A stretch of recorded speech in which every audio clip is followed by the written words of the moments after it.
Good morning, welcome to my mini blog. তো সকাল সকাল ছোটো বাবিকে খাইয়ে টাইয়ে দিয়ে দিয়েছি দাদু আর ঠামের কাছে। তো এখন দেখো ওরা জুতো পরাতে গিয়ে একদম পাগল হয়ে যাচ্ছে, এখন যাচ্ছে খেলতে। কোথায় যাচ্ছে তোমরা?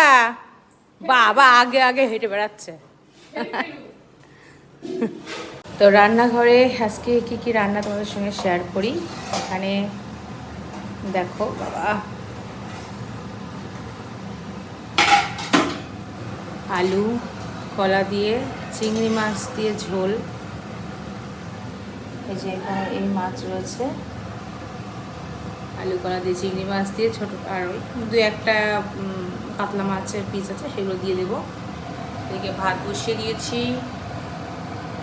আর এইদিকে যে সেই কালকে বললাম তোমাদের সঙ্গে ম্যারিনেট করে রেখেছিলাম, কালকে আর করার সুযোগ হয়নি, কিন্তু রাত্রেবেলা তোমার দাদাভাইয়ের জন্য 3 পিস মাছ আমি আলাদা করে দিয়েছিলাম। 3-4 পিস মতো করেছিলাম, আর কয়েকটা আছে, সেইগুলো আজকে করব। কাতলা মাছের ভাপা করব। আর হলো এদিকে লোটে মাছ রয়েছে, দেখা যাক লোটে মাছের ঝুড়ি করতে পারি কিনা। সময় যদি থাকে তবেই করব, না হলে করব না। কারণ দেখতেই পেলে ওরা নিয়ে গেল, তো আমি সবটা করে উঠতে পারি না, যেটুকু সম্ভব হয় আমি চেষ্টা করি হেল্প করে দেওয়ার, কারণ সবাই ব্যস্ত। এখন একটু খেলা করুক, সেই ফাঁকে আমি এগুলো সেরে দিই, তারপরে যদি সময় পাই অবশ্যই করে দেবো। আমি প্রথমে ভাবলাম মনে হয় এগুলো পাকা, তা 2-1টা দেখি কাঁচা কাঁচা, ওই জন্য বলছিলাম যে চাটনি করার কথা। বেশিরভাগই সব এনেছে, তো ভাবলাম মনে হয় পাকা আম।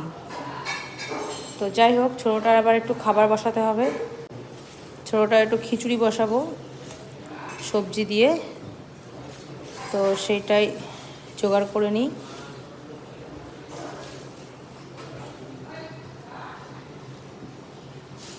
সমস্ত সবজি দিয়ে খিচুড়ি, আর সাথে একটা ডিম সিদ্ধ দিয়ে দেবো। এই সব একসাথে যদি ফ্রিজে না রাখা হয় না, এগুলো খুব মুশকিল। এর মধ্যে কিছু ফল রয়েছে, নয়তো সব এই লেবুগুলো সব পচে যাবে।